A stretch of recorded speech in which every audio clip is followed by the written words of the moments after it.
Buenas tardes, buenas noches, buenos días.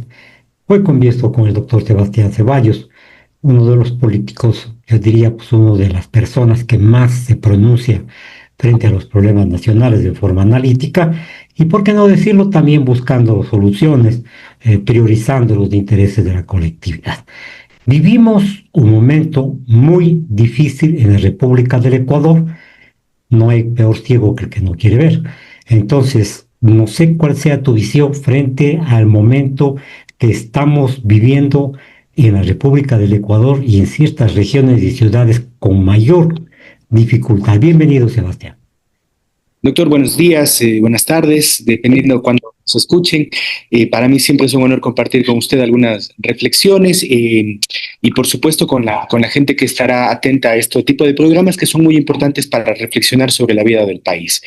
Lo primero que creo que hay que decirle y apuntar a la gente es que cerramos el año 2025 con cifras que el gobierno pretende plantearlas como positivas, pero que en realidad representan lo que los economistas llaman un rebote.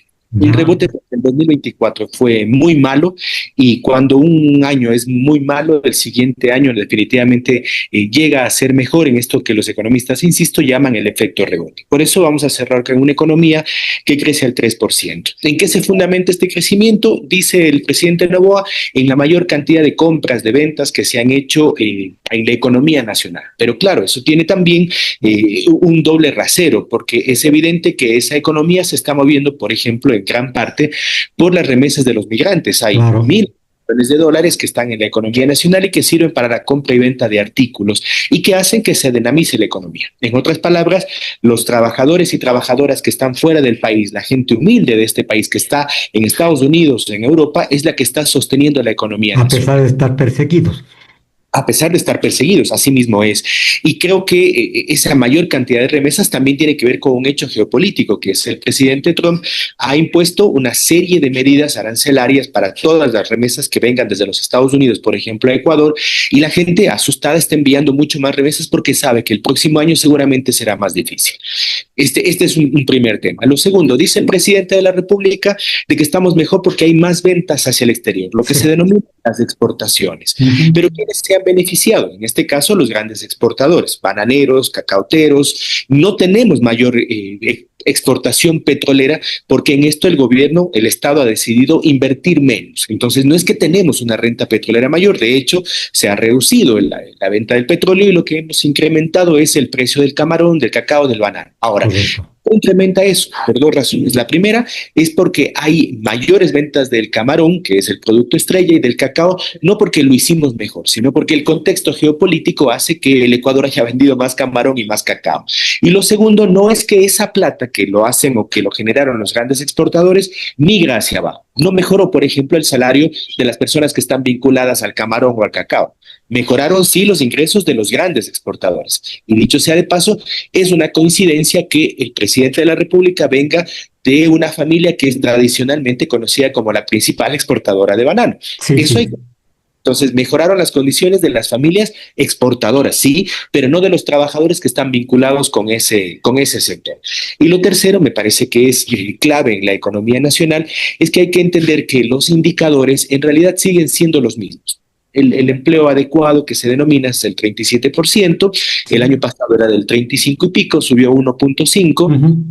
y yo dudo mucho de las cifras que nos presentan. Pero aquí una aclaración, sí, sí, ha subido al 37, pero no se toma en cuenta los cientos, los miles que han emigrado de la República del Ecuador. Claro, cae el número de personas que están en capacidad de trabajar Claro, y suben los ítems, nada más. claro, así mismo es. Entonces, este es un tema. Los índices de pobreza multidimensional o los índices de pobreza por ingresos básicamente siguen siendo los mismos. Pero por otro lado, hay señales que el 2026 va a ser un año muy complicado para el país. Esto es lo que ha pasado en el 25 y proyectando lo que va a pasar en el 26, de acuerdo al Banco Central, la economía del país va a crecer al 1.8 Y eso también, en forma optimista. en forma optimista. Es decir, Ujú. crecimos ahora al 3 y pico, el rebote, pero el 2026 vamos a volver a un crecimiento estándar, lo que siempre hemos tenido, de 1.8, para que la gente nos entienda. El crecimiento de la población en el Ecuador es del 1.5, por lo tanto, no va a haber crecimiento económico en este país. Sin contar, estimado doctor, que el próximo año podrían haber apagones. Y no estoy siendo catastrófico, sino estoy describiendo un hecho real, que lo dicen muchos científicos. Si continúa la sequía, es muy probable que hayan apagones y eso va a tener un efecto en la economía. Lo segundo es que no tienen financiado el presupuesto del Estado y lo que sí tienen financiado es cumplir estrictamente todas las condiciones y pagos y montos de la deuda externa en este país. Bien, vamos desglosando punto por punto, Sebastián, con tu permiso. Sí, el déficit fiscal es enorme. Existe el endeudamiento agresivo hacia los multinacionales, pero en el 2026 va a tocar una gran cantidad. Lo que no entra en las arcas fiscales y lo que egresa por mandatos de los organismos internacionales de crédito va a producir realmente una situación bastante fuerte en las clases populares. No avisoran a las personas el bajo crecimiento. En fin, ¿qué podemos decir frente a eso? Decirle, señor presidente, por Dios, ahí nomás, no se endeude más. Exactamente, pero además entender la lógica que tiene este gobierno y los anteriores inmediatamente. ¿A qué me refiero? Si usted, doctor, va a hacerse atender, o la gente que nos escucha, en el hospital José Carrasco, en el del IES, o en el hospital Vicente Corral, va a entender que vivimos un momento calamitoso de la vida de este país, por ejemplo, en el tema de la salud. Yo veo de forma increíble que las enfermeras y médicos del área de neonatología del hospital Vicente Corral Moscoso han hecho y han promulgado una campaña para hacer una vaca, dicho en términos muy coloquiales, naciones, a vaca, como se dice en términos coloquiales, porque no tienen ni gasas, porque no tienen instrumental para el área de neonatología. ¿Qué es el área de neonatología, doctor? Usted sabe mejor que yo. Es el área donde recibimos a los bebés, a los nuevos ciudadanos de este país. Esta es la realidad y la expresión gráfica de lo que pasa en la salud en nuestro país. Hace pocos días vimos cómo niños morían por no tener el antídoto para la picadura de un alacrán. Es decir, volvemos a la época del siglo, ni siquiera pasado, sino del siglo XVIII, del siglo XVII, donde muchos niños morían por esas razones. Y alguien dice, no, lo que pasa es que en compras públicas no se hicieron. Sí, pero llevan 2 años en el poder. Sí, pero han pasado 5 ministros de salud y no han podido resolver el tema de los medicamentos. Sí, pero fueron muy hábiles para contratar una empresa como Helbert, que se acaba de llevar millones de dólares del país, y tan campantes y tan rampantes que ni siquiera sabemos quiénes son los que representan a la empresa Helbert. Es decir, local. Y ni siquiera dónde esté local ni quién nos representa, porque incluso si la policía, la justicia quisiera coger los presos, ni siquiera sabemos quiénes son los que firmaron. Yo no sé si a quién creerle, no sé, al presidente o al señor Adrián Castro. Prefiero creerle al presidente, que dice que tenía un contrato. Ahora se inventan nuevas fórmulas, que usted es abogado y sabe mejor que yo que en contratación pública, digamos, existen los contratos, no existe la intención de los contratos.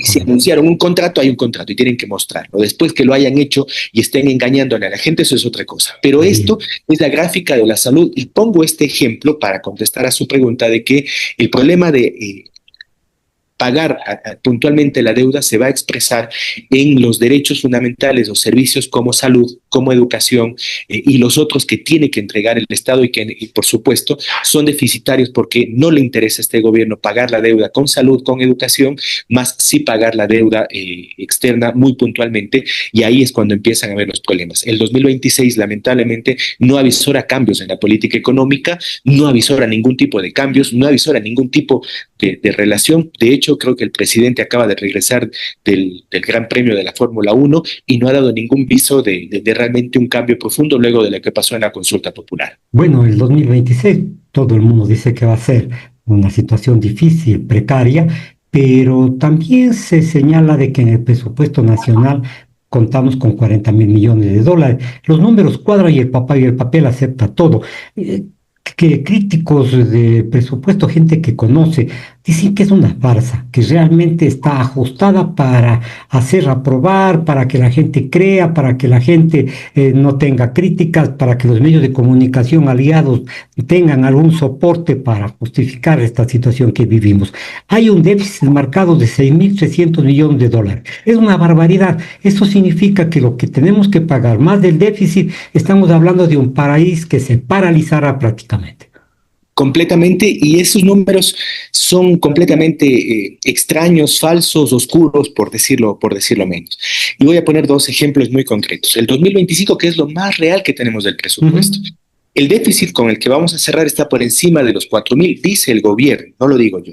Pero en realidad va más allá, porque las cuentas por pagar que no lo suman al presupuesto, fíjese usted, yo no entiendo, déficit es aquello que no puedo pagar. Pero ellos dicen que una cosa es el déficit y otra cosa es las deudas por pagar. Sumarán otros 4.000, es decir, hay 8.000 millones que Ujú. no sabemos, que no pudimos financiar este año.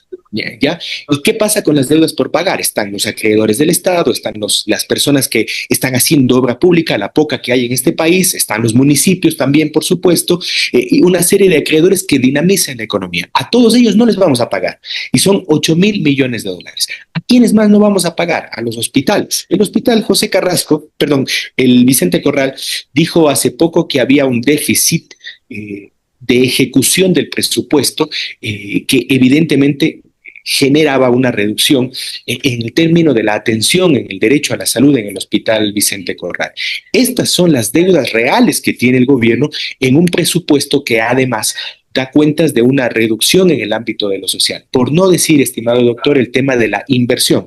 Una Ujú. cosa es la ejecución que usted tiene, es decir, a ver, me piden 10 gasas el hospital y yo he dado solamente 5. Pero otra cosa es la inversión, por ejemplo, para nuevos tomógrafos. La otra cosa es la inversión para la infraestructura del Vicente Corral. En Ujú. inversión, el gobierno nacional sacó 2 sobre 10, porque han invertido, no llegan ni al 20% de ejecución en inversión.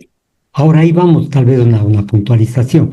Claro, ponen presupuestos fantásticos, generosos en las diferentes empresas, pero al mismo tiempo prohíben ejecutar el presupuesto. Es decir, Claro, es una viveza criolla, ¿no es cierto? ¿Y qué pasa? Es entonces esos saldos que por pagar quedan como que vamos a pagar en el próximo año. Tiene que pagar, mejor dicho. Pero si no hay obra pública, 400 millones de dólares, dijo el ministro Luque, aproximadamente en un país en donde se necesita de todo. exactamente. Y voy a poner un ejemplo muy sencillo para que la gente pueda reflexionar. Y si yo estoy equivocado, por supuesto, muy abierto a las reflexiones de los ciudadanos y ciudadanas. En esta provincia, en el año 2025, el gobierno nacional invirtió en un puente que está recién construyéndose y en un concierto. Ujú. El puente le va a costar no sé cuánto. En principio decían 30 millones, después dijeron 40. ¿Te Supongamos que son refieres al 40. paso a desnivel ahí en El paso a Machángara? Ok, ya. sí, gracias por la precisión. El paso a desnivel. Y un concierto, ese concierto que lo hicieron previo a la consulta. Yo no recuerdo, no conozco de otras obras que hayan hecho.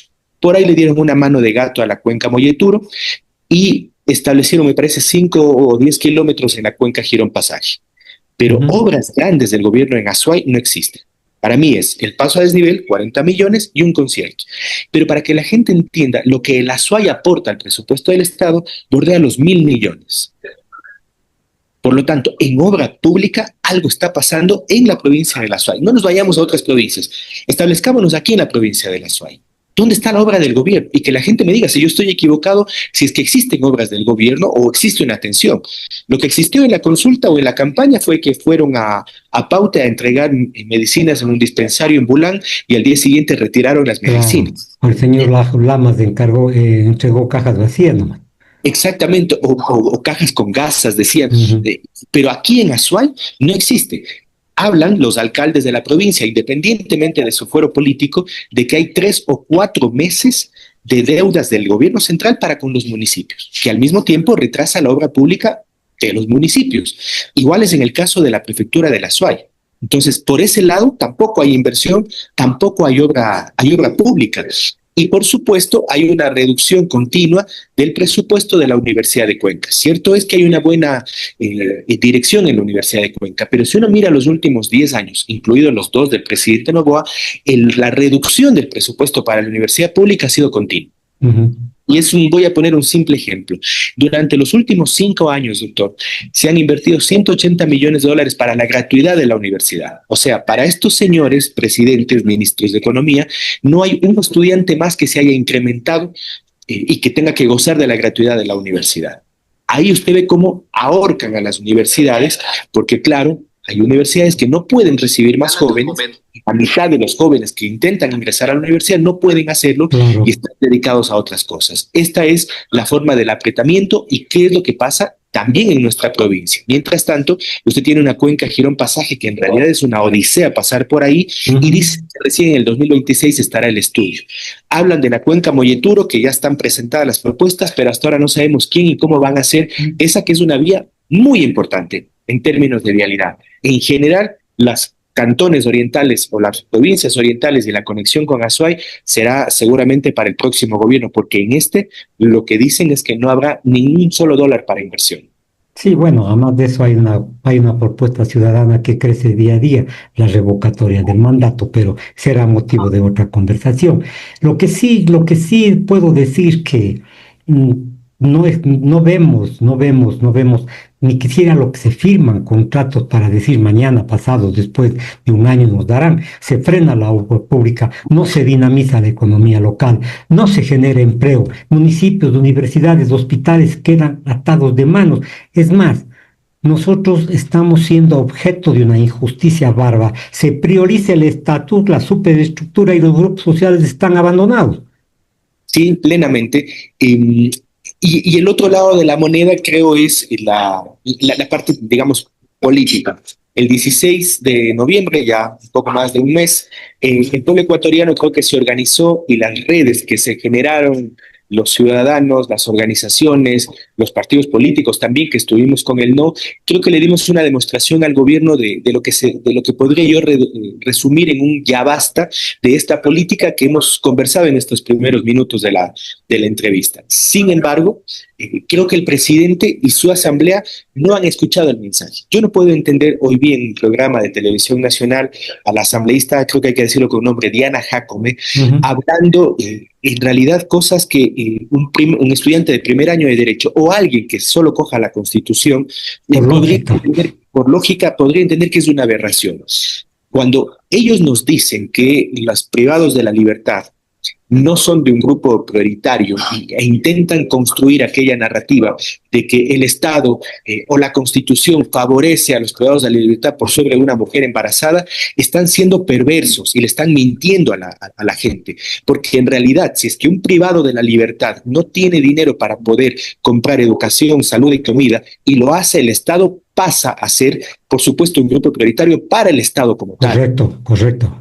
Esto es un tema Pero sencillo. prioritario en cuanto se refiere al derecho de la supervivencia y una vida, entre comillas, que digna, pero realmente hacen de este tipo de situaciones para crear una inadversión en el pueblo ecuatoriano y buscar las reformas que ya están planteando, pues, Sebastián. Exactamente, y esa reforma seguro se va a caer en la Corte Constitucional y dirán más tarde que entonces la Corte Constitucional es correísta, es guerrillera, la Corte Constitucional está buscando terminar con el mandato del presidente Noboa y el problema es que en este país se hacen las cosas de forma no solamente inconsecuente, no solamente de forma absurda, sino en realidad están ellos mismos provocando el hecho de que la gente crezca, la animadversión, como usted bien ha dicho, y el rechazo de la gente a un gobierno y a una asamblea que hoy por hoy además están en bajada. Seguramente lo conocen porque sé que trabajan con encuestas. Más, insisto, me parece que el otro hecho, por supuesto, con el que cierra el 2025 son los temas de corrupción. Y aquí también tenemos piso los azuayos. Recuerde usted que hace más o menos un año el gobierno nacional le quitó a la SUAY la titularidad o la capitalía de SELEC y se llevaron SELEC a Quito. Y resulta que desde que se llevaron SELEC a Quito empezaron toda esta serie de contratos truchos como el de Proge, ATM, lo de la termoeléctrica en Esmeraldas, es decir, toda esa plata que hay en el sector eléctrico y la crisis que vive el país en el sector eléctrico fue aprobada por contratos o por personas que hicieron contratos truchos. Entonces, claro, se llevaron de Cuenca la titularidad de SELEC o la capitalía de SELEC para hacer en Quito lo que les da la gana, no por quiteños, sino por esta gente que está en el gobierno.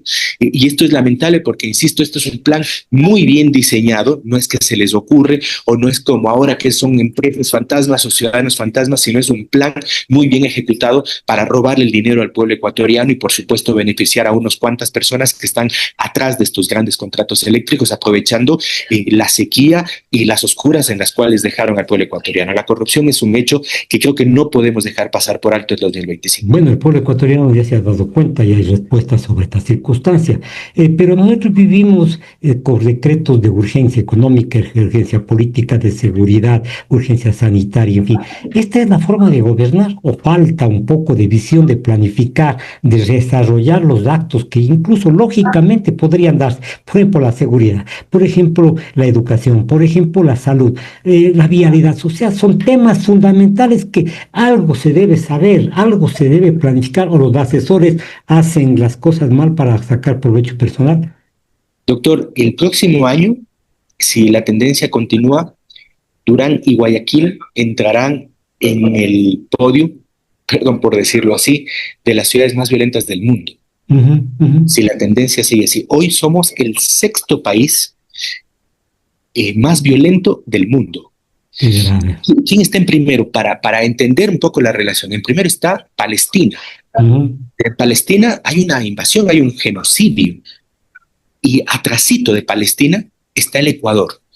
Es decir, a lo mejor a veces no dimensionamos, tal vez las personas que estamos en una ciudad como Cuenca, que evidentemente sigue siendo una ciudad segura con respecto a los índices de Guayaquil y Durán, ya no somos tan seguros, pero lo que está pasando en Guayaquil y Durán es asesinatos múltiples. El 80% de asesinatos que se dan en este vínculo de mafias y tal, son personas que no tenían un registro penal, es decir, que no tenían antecedentes penales. Ayer mismo yo veo como incluso los noticieros ya dan como cotidiano que entraron estas mafias a una casa, asesinaron a 6 y la policía supone que se equivocaron de casa. Trágico. ¿Cuántos? Trágico. Para Ripley realmente. ¿Cuántos femicidios se han dado? ¿Quiénes están manejando las cárceles de este país? En Machala, hay que decirlo con frontalidad, no maneja el Estado, ni el gobierno, ni el SNAI las cárceles, ni de Guayaquil, ni de Esmeraldas, peor aún la de Machala, que está a 3 horas. La cárcel de Cuenca, con todo el respeto que me corresponde a las autoridades, no es manejada por el SNAI ni por las autoridades locales, del gobernador, me refiero y demás. Son cárceles que están entregadas a las bandas. Y por otro lado, existe una noticia en el ámbito del tema de la seguridad, que en las cajas de banano que se están exportando desde los puertos del Ecuador está la droga. Y el gobierno hace mutis por el foro siendo o viniendo de una familia bananera. Ojo, no estoy acusando, pero lo mínimo que podría haber por decencia, por lógica, por una responsabilidad con el país, es que le digan a la gente, este es el problema central del problema de la seguridad del país, porque somos un país que además, dicen también los hechos, los datos, que somos el primer exportador o el primer puerto exportador de cocaína de Sudamérica, de América Latina.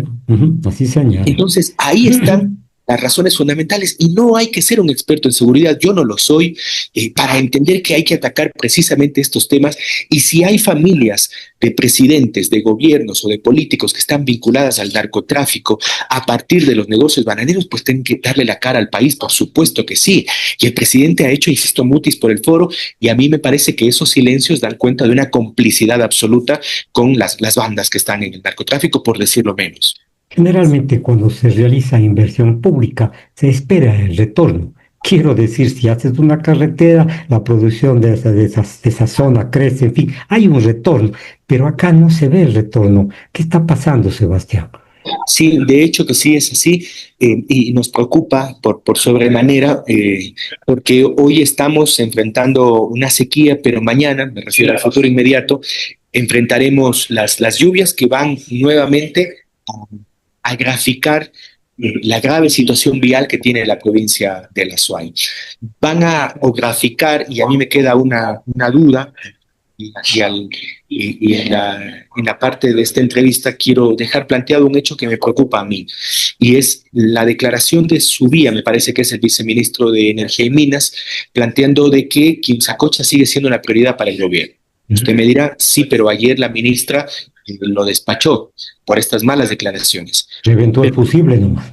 Pero exactamente, pero permítame decirle con toda claridad de que el gobierno ha dado muestras claras de que solamente y por campaña electoral hablaron de la reversión de la licencia ambiental de Quimsacocha.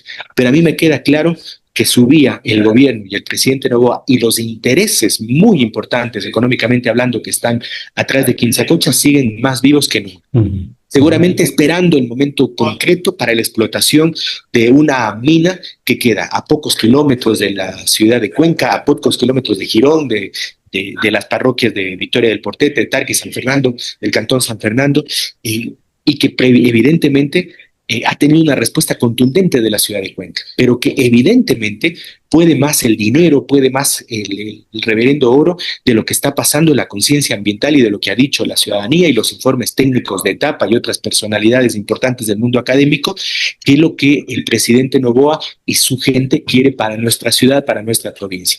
Yo creo que el presidente Noboa va a pasar a la historia como uno de los principales enemigos de la ciudad y la provincia, y eso hay que decirlo así, porque avanzan además con los temas de Quimsacocha, y eso a mí me queda completamente claro. Se dice por parte de analistas políticos de que las decisiones nacen de atrás de un escritorio. Es decir, no hay un ejercicio de campo, no hay una visualización de cuáles son los problemas fundamentales. No pasan del debate legislativo, sino por minucias, no sociabilizan con la ciudadanía los proyectos, no consideran los terrenos afectados, como en el caso de Quimsacocha. Entonces, ¿desde cuándo la política ecuatoriana se volvió tras de un escritorio? Eh, Creo que ese es uno de los males que tiene la política nacional, pero yo sumaría a este que es un mal del escritorio, es que en el escritorio no solamente está un burócrata, sino que en el mismo escritorio están sentados los intereses económicos, en este caso la empresa que está atrás de la explotación en Quimsacocha, y los gobernantes de turno, en el mismo escritorio. ¿Ya? Con una diferencia cualitativa, doctor, que me parece que es peligrosa. La familia Noboa tiene intereses en la explotación minera, tiene inversiones, digámoslo así, en la explotación minera. En Quimsacocha no lo digo, pero sí en la explotación minera en general.